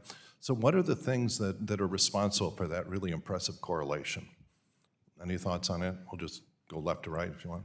I think that there are many factors that influence foreign exchange rate movements that don't boil down to political cyclical factors, but rather asynchronous monetary policy tightening. In recent years, in 2018, 2019, the Federal Reserve was engaged in quantitative tightening and were raising interest rates, while Europe, Japan, the United Kingdom were continuing quantitative easing and low interest rates. So your view is just an accident that without exception, it's always strengthened under Democrats? It's also a function of budget deficits. So typically, if we are having to borrow more, that means yields on government debt here are going to be higher. That's going to all right. attract So inflows of Republican capital. tax cuts, for example, would be one of the things that would weaken the dollar. Or actually, insofar as they contributed to larger deficits, that would actually increase the dollar. Okay. Because deficits tend to. If we can go down the line, any other thoughts on what the reason for this might be? I've not yet studied the data. I'd happy for questions for the record to look into the timing of when it took place and try to factor out which were the policy decisions versus what were the other factors. But I'd be hesitant to speak to 6 data points and try to claim on the fly a causation. Mm-hmm. Okay, yeah, so if you can all follow up for the record on that. I think it's a pretty powerful correlation, and we have to understand it. And also, as someone who started a manufacturing business that exports a good fraction of what we manufacture, this is a double-edged sword. When people complain about currency manipulation, which is artificially depressing the value of your currency, then so it's not a clean win. And some business sectors win and some lose when you have a strong or a weak dollar. But it's still, my feeling is as much as anything, it's a statement about the confidence that the rest of the world has in the way Democratic administrations take their responsibilities seriously. Now, Dr. Goodspeed, thank you for your service on the Council of Economic Advisors and the last president. But last month, your former boss, President Trump, urged Republicans to do a default as part of their budget negotiating tactics. Is this a policy that the Trump White House Council of Economic Advisors considered or endorsed during the times of Republican control? If I recall from the town hall, I don't think he urged them to default. And to answer your question, no, it was not something we considered or recommended in the Council of Economic Advisors. Okay. Now, also, let's say previously President Trump has suggested that the entire national debt could simply be retired by a one-time wealth assessment on multimillionaires and billionaires. So first off, is this even feasible in the sense that is there enough money in the top fraction of a percent to completely retire the national debt? Not to my knowledge. Yeah, any other, some of you have these numbers, and I think it's pretty clear there is. You may or may not be a good idea, but there is, you know, roughly the majority of wealth is held by people with net worth over $10 million, which is roughly the top 10%, I believe. I mean, if you look at the paper wealth, the wealth on paper of the U.S. economy, I mean, what? The Household market net worth, capitalization is something about $80 trillion, which, as you said, is in excess of $30 trillion. But understand that operationally, you would then have to liquidate simultaneously $30 trillion worth of financial assets. And when you did so, the market impact is going to crush the economy, and you would not have. Sir, yeah, I don't think it's a So serious in practice, short-term. no, it's not feasible to do. Right, but it would be something you would do over time. Thanks, you'll back. Look forward to your responses for the record on the. Gentleman's time has expired. With that, we go to the gentleman from Georgia. Mr. Loudermilk is recognized for 5 minutes. Oh, thank you, Mr. Chairman. Thank you all for being here and sharing your time and knowledge with us. Mr. Billingsley, in your response to Chairman Luetkemeier's question earlier in the hearing, you expressed concern with the convertible gold-backed Chinese yuan. And I wanted to follow up and ask if you would elaborate further on how a gold-backed yuan would possess more credible threat to the dollar than the BRICS common currency. Thank you, sir. Basically, what I mean by that, and they have not done that, but the world wants relatively safe, stable investments, and that's what the dollar represents, but that's also what gold represents. The yuan does not currently represent that. Okay, thank you for that. What about the risk of long-term bilateral trade agreements between China and emerging countries? Does the idea that China would use multilateral international agreements like BRICS common currency conflict with what we know about their preference for deliberate piecemeal strategies? Would you like me to respond to that? Yes, I'm sorry. Sure. Look, the BRICS are, these are countries, India being an exception in that, but these are countries that are autocratic or otherwise have, very hostile opinions of the United States, especially Russia and China. So I think we need to understand that they are working at cross purposes with us on the full range of issues. Where we need to be very, very careful and where I think we've perhaps taken a major step backwards is allowing China to insert itself into the Persian Gulf and what they're doing with the Saudis in particular. They want guaranteed access to Saudi oil in the event of a crisis, and that's what they're up to in brokering those relationships. Okay, I appreciate that. I think that, China would want significant control over common currencies, and we have to be very vigilant. Another question, Mr. Billingsley, how have BRICS and BRICS-aligned countries responded to the de-SWIFTing of Russia following the Russian invasion of Ukraine? They don't like it because they can see it being done to their banks in a crisis, but they don't currently have much of an alternative. And because of the dominant role that the dollar plays, whether it's a 200% or 100%, it's still the dominant trading currency. SWIFT is, for the time being, the only game in town. Okay, appreciate that. What risk would the excessive use of de-SWIFTing as sanctions alternative pose to U.S. dominance in the global financial system? Anybody who would like I'd to ask answer Michael that is fine. Yeah, so, I think, again, the demonstration of U.S. control over the actual flow of dollars, of communication, absolutely provides information to adversaries to prepare for events where they may face similar circumstances. And so I think what we're seeing is, China, we're seeing Russia, we're seeing other countries try to create alternative, certainly payments networks. Russia has its own SPFS payment messaging system. It's quite small. It was launched in 2014, coincidentally, not coincidentally, after the initial round of sanctions targeting Russia. In terms of CIPS, China's cross-border payments network, Belarus announced it was having banks join immediately following the 2022 sanctions. And so what I'm saying is there's a pattern, between when the United States mobilizes control over the pipes and the messaging of cross-border payments and adversaries looking for alternatives. Doesn't mean they're using them, but they're getting plugged into the system as at least sort of a rainy day option in the event of a future targeting.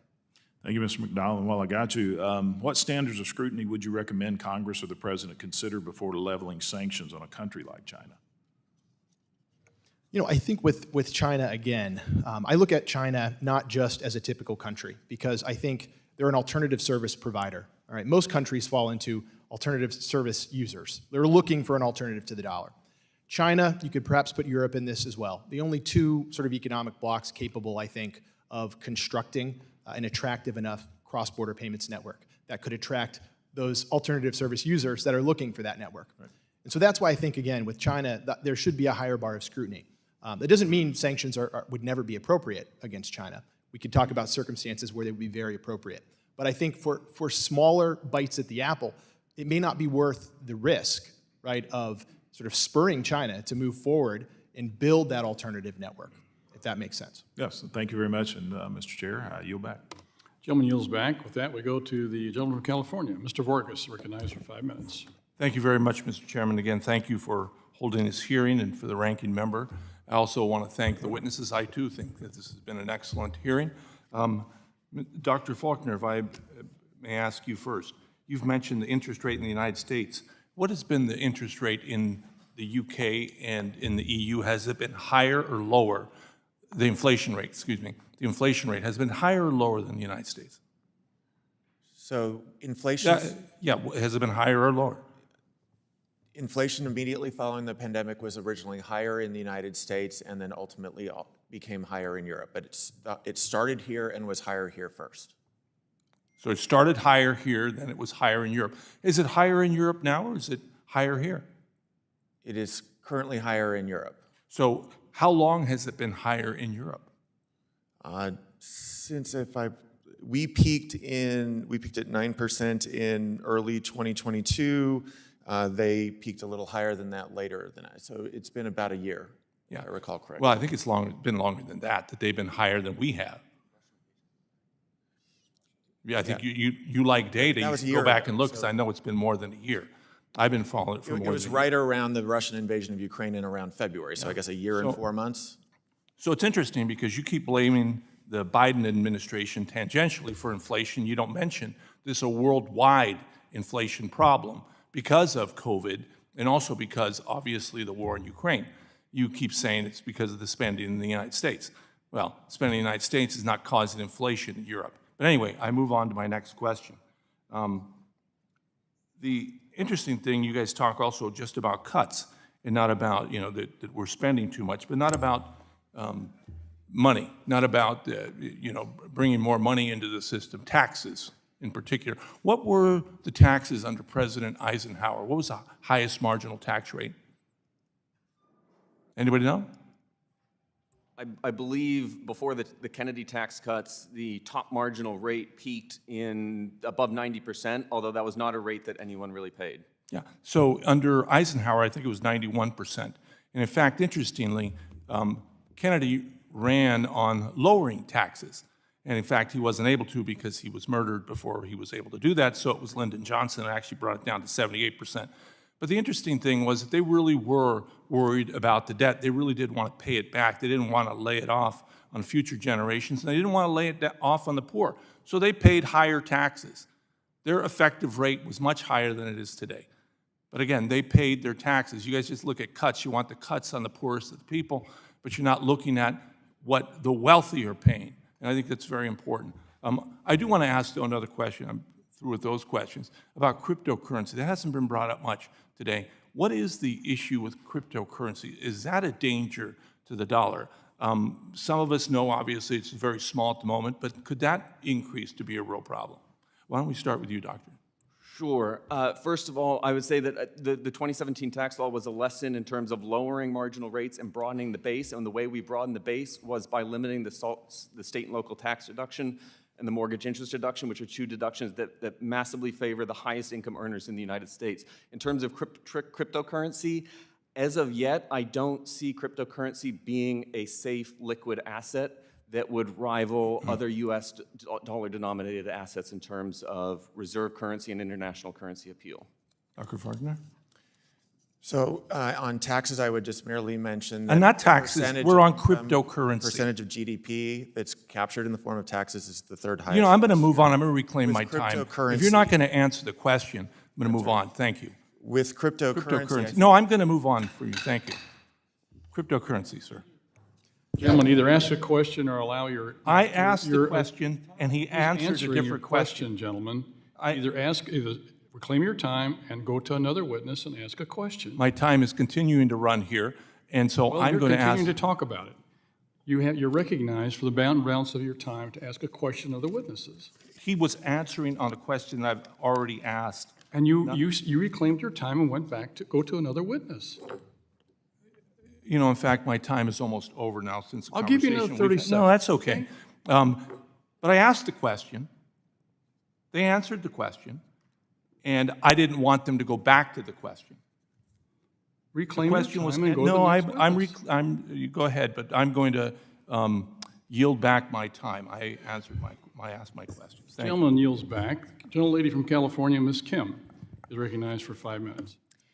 Thank you, Chairman Luckmeyer and Ranking Member Beatty, for holding this hearing. You know, it's no secret that CCP, under authoritarian regime of President Xi Jinping, is working to displace United States as the top economy in the world, encountered the American dream with the CCP's version of the China dream at the global stage.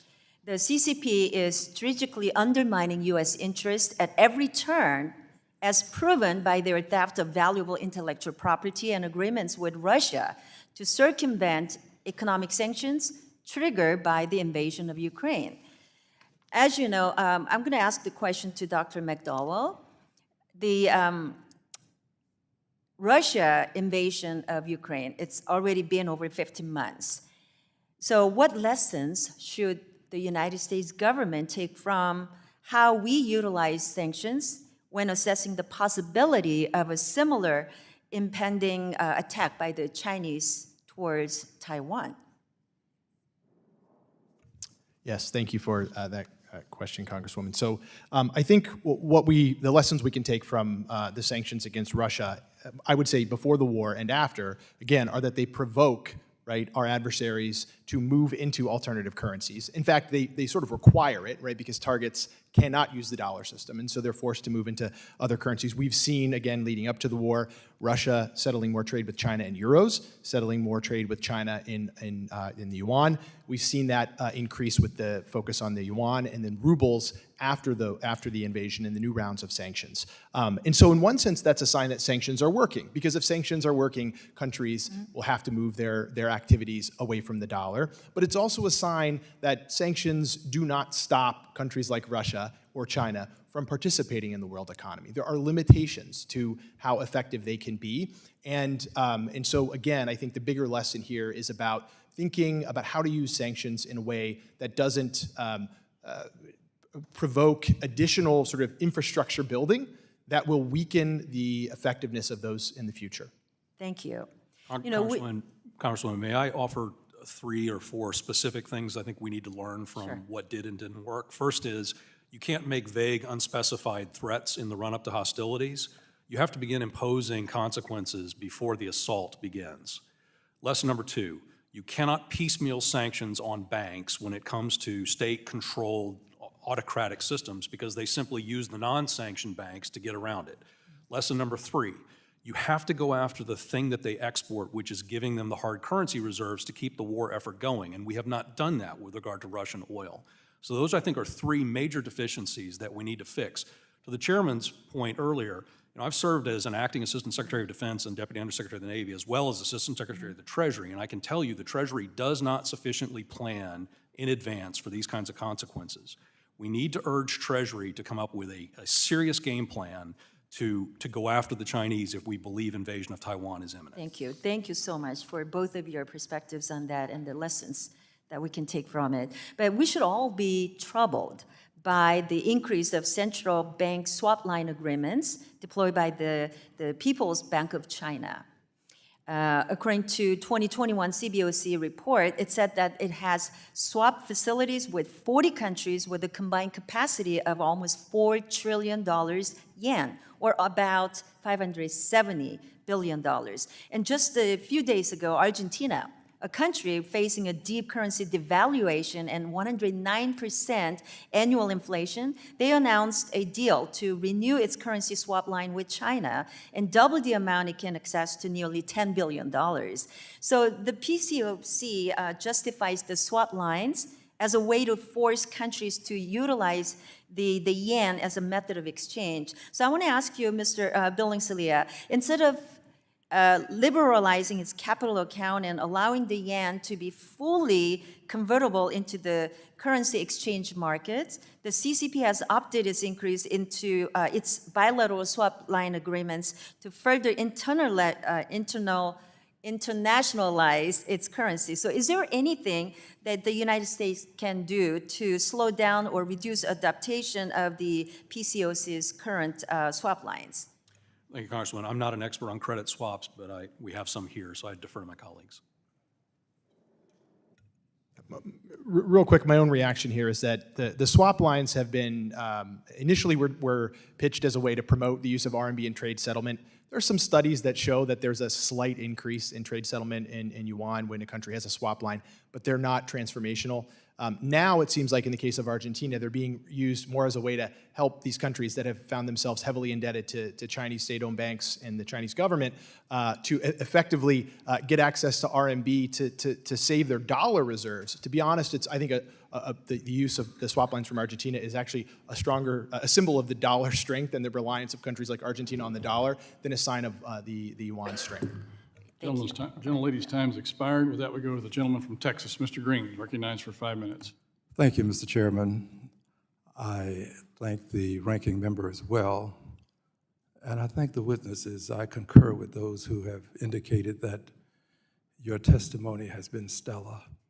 I greatly appreciate what you have said, while I may not agree with all of what has been said. It seems that in life, I have been relegated the duty to ask the most sensitive questions. So please forgive me for asking what will appear to be a super sensitive question. But there's a reason for it. And please also carefully consider your answer, because you'll be photographed. I have in my office answers that have been photographed to super sensitive questions. Here's the question. If you consider yourself as someone who is not a white male, someone other than a white male, raise your hand, please. If you are something other than a white male, I believe there has to be at least one hand. Thank you, doctor, for raising your hand. Let the record reflect that but one hand is up, and that is the hand of Dr. Carla, is it Norliff? I get all kinds of pronunciations, but Norliff. Thank you very much. I'm asking this question because Democrats can have but one witness. The doctor is the Democrats' one witness. We are witnessing white male privilege. You're the beneficiaries of it. You didn't create it. You didn't cause it. Someone on the other side should have said, guys, listen, these are all white men. This is super sensitive. You see, they become very much touched by this kind of questioning. But it's because we don't do this that the privilege continues. So let me ask you, all of you, do you know women who could testify here today? If you do, raise your hand. Reluctantly, all right. Let the record reflect that all persons knew women who could testify. Doctor, I assume you know a woman who could testify other than yourself? Yes. Thank you. So we have witnesses, women who are capable, competent, qualified, and who could do this. But the system continues as it is. because there are people who are not sensitive enough to understand that this depiction of white men has an impact on society, has an impact on the little girls who look at this. I regret to have to do this, and I don't blame any of you, but it has to be done. There will be a photograph in my office with but one hand up when I did ask that sensitive question.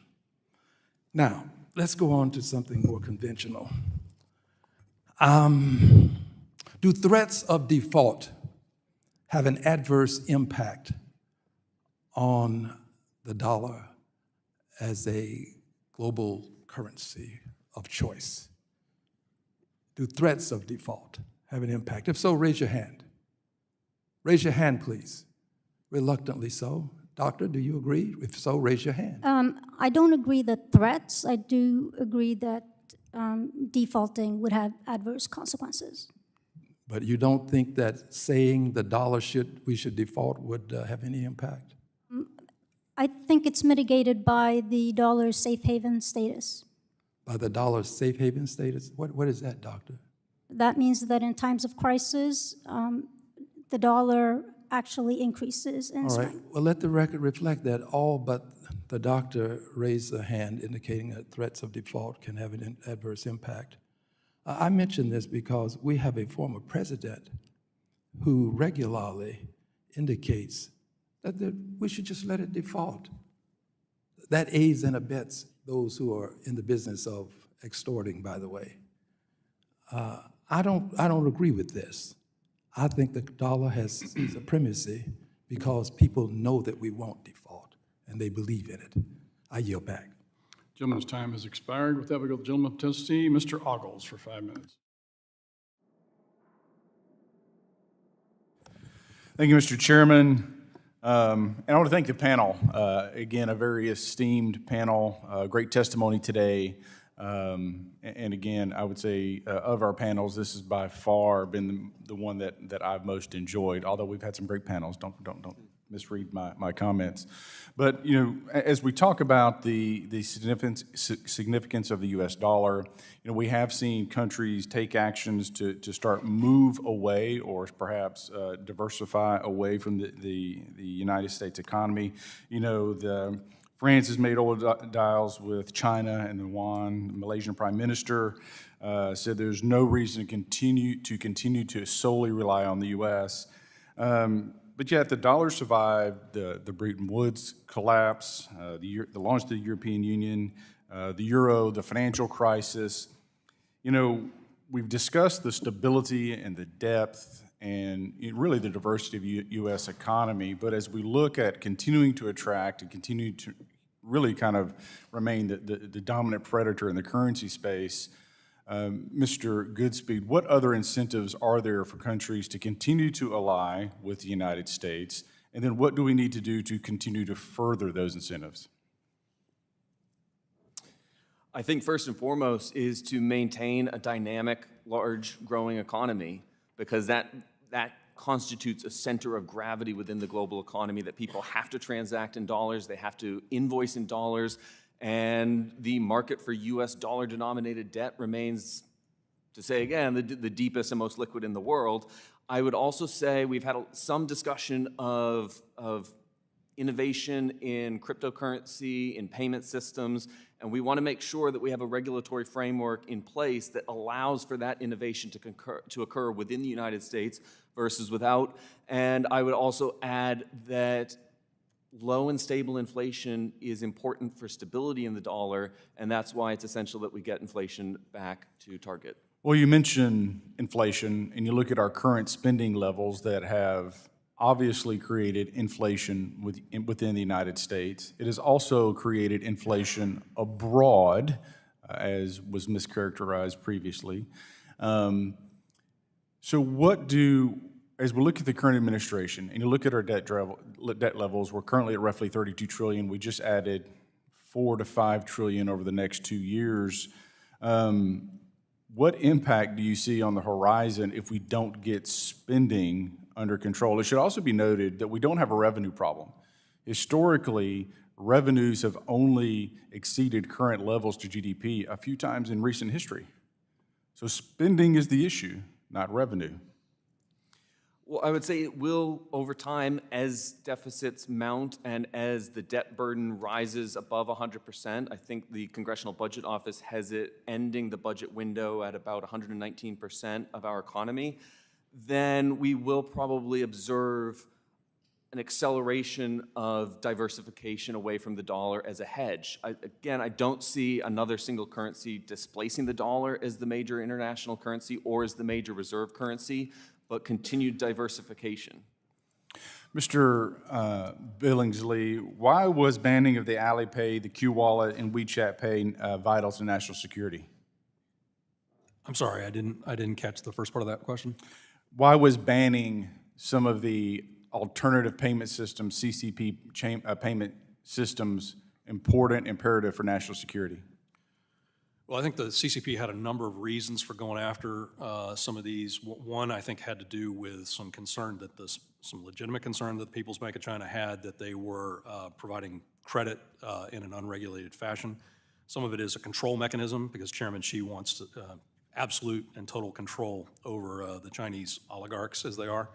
So those are, I think, actions that motivated him. I defer to my colleagues on the effect for the U.S. economy, though. Any further comments? All right.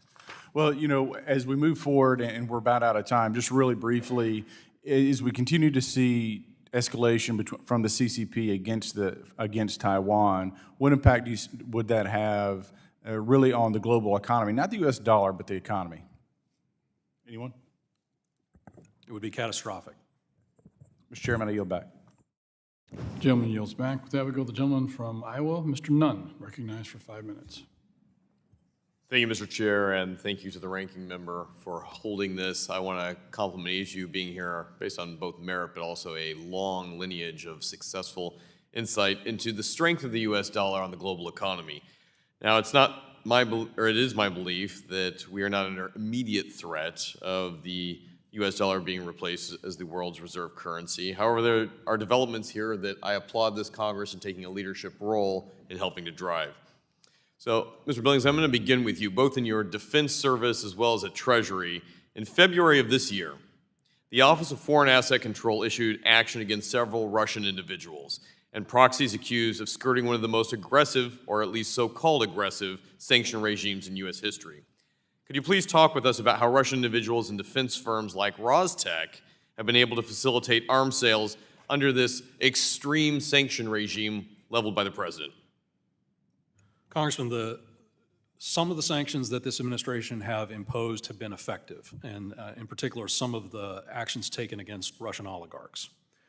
Likewise, I think it's commendable that they have rallied the UK and the EU and even some Asian allies to further impose sanctions. But overall, the sanctions imposed by the Biden administration have not, in fact, been the strongest ever, as they've touted. They're riddled with loopholes and exceptions.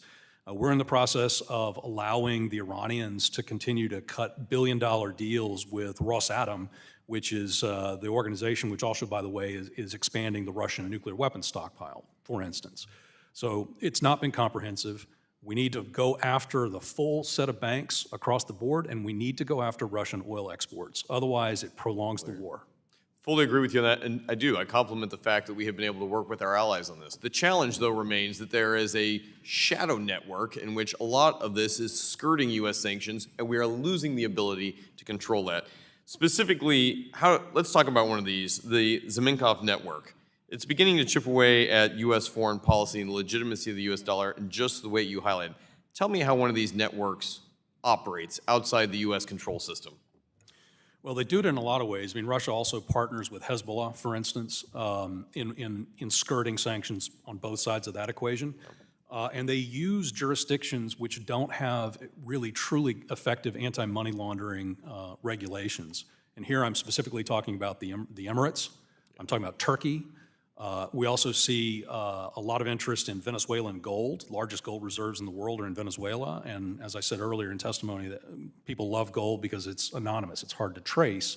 And you see those gold flows going up into Turkey, over to the Emirates, and then onward either into China, India, or Russia itself. So what was just highlighted here is this idea that we are, weaponizing a network. Dr. McDowell, I want to speak to one of these points that you brought up during your opening here. When people talk of weaponizing currents, I would offer it's a mistake to assume that currency is the weapon beyond the monetary means. Really what we're talking about here, currency is just the payload. The real weapon is the underlying rails, the networks that these currencies and their corresponding payments and economic activity are transmitted on.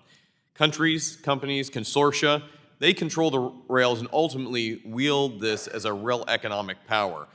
I'd like to highlight here, for the record, CELS, the blockchain payment network developed by Rosti in Russia.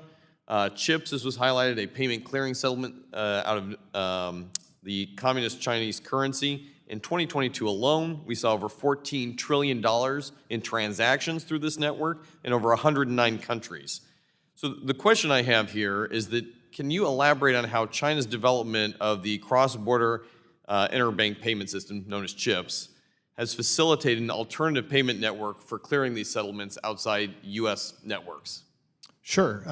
So CIPS, essentially what we're talking about here is a Chinese replication of CHIPS, the Clearinghouse Interbank Payments System in the United States. And what that is a system of correspondent banking accounts between hubs. These are big global banks to which thousands of smaller banks are connected and have shared accounts with, right? And so if you think about when you move around the country in an through airplane, right, you're connecting in a major hub, connects all the smaller airports. It's sort of what we're talking about. And CIPS has something like 70 direct participants. These are all Chinese state-owned banks that are at the core of the CIPS network. And they're connected to now around 1,400 indirect participants. Some of these are in China, but they're in over 100 countries now. That doesn't mean that all of those banks are participating in it, but again, they're hooked up to the plumbing. Right, so essentially, it's a and a Dr. different McDowell, plumbing system. agreed. This is fantastic. I want to highlight this point here, though. Between CIPS and CEL, the Russian version of this, are we effectively isolating the United States out of this, and is it a threat to the U.S.? I don't think it's a threat to the U.S. Again, I think it's more a tool for China to improve its resiliency. Right, it wants to have the plumbing in place.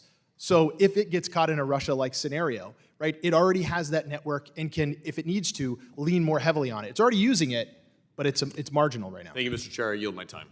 Gentleman's time's expired. With that, to go to the gentlewoman from Texas, Ms. De La Cruz, for 5 minutes. Thank you, Chairman Luetkemeyer, for holding this hearing today. Now, this hearing comes at a critical time when some academics and naysayers are spreading theories that de-dollarization has begun and that the beginning of the end has arrived for the dollar's dominant role as a global reserve currency. I want to start off with some basic observations and questions for our witnesses. But before I do that, Mr. Chairman, I'd like to submit for the record a recent report from Moody's Investor Service dated May 25th, 2023. Dollar dominance will persist for decades despite new challenges. Without objection. Thank you, Mr. Chairman. And as our witnesses all know, the U.S. dollar enjoys a reserve currency advantage over competing foreign currencies, which provides benefits to the United States in several ways, including in trade, finance, and in financing our unsustainable debt. In this report, the Moody's report, it concludes that despite the likely emergence of a multipolar currency system over the coming decades, the global financial system will still be led by the greenback because its challengers will struggle to replicate its scale, safety, and convertibility in full. Professor Faulkender, would you agree with this assessment? I would. There is no other viable competitor out there immediately that has the depth of markets, the international trade, and that other countries want claims against our future economy the way that our competitors would offer. Thank you. Is there a genuine risk that the dollar could lose its reserve currency status in the short to medium time frame? Not in the short to medium time frame, but that doesn't mean we don't need to long-term address some of these challenges.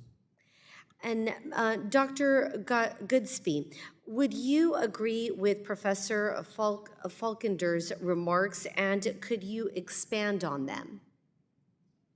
Sure, and I would just like to note that there are a couple of figures floating around in terms of how big a share of foreign exchange transactions are accounted for by the dollar, 45% or 90%. It depends on what you're looking at. I tend to think that the ranking member's number of 90% is more informative because it tells us what share of transactions is the dollar involved with on either side.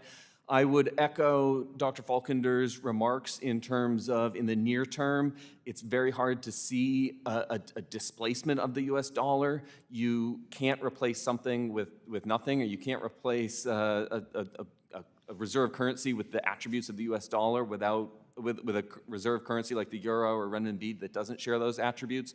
Over the long term, we do need to address the risk that investors no longer view the US dollar and US dollar denominated assets as the safest and most liquid in the world. Thank you both. Switching gears, I'd like to move to China and the yuan. Mr. Billingsley, during your time at the Treasury Department, you dealt extensively with Middle Eastern countries, particularly Saudi Arabia. What do you make of Saudi Arabia's off-again, on-again flirtations with Chinese officials, as reported by the Wall Street Journal last year, regarding dominating oil contracts in the yuan? Well, I think it's a huge issue, but it's a huge issue because it actually reflects a massive miscalculation on the part of the Biden administration when it comes to the Saudis. You can't demonize the royal family and then go crawling back to them and asking them to increase oil production and then demonize them again and ignore them. And of course, you're going to see the Chinese step into the gap, and that's precisely what they've done in brokering normalization of diplomatic ties between the Saudis and the Iranians. The Chinese have one ambition here, which is to ensure that in the midst of a Taiwan invasion, their access to oil from Saudi Arabia will be unimpeded. Thank you. With that, I yield back. Gentlelady yields back. With that, our members have all asked their questions, and with that, I'd like to thank our witness for your testimony today. You all were fabulous. Thank you so much for your time and your attention and your ideas and discussions that we've had with you.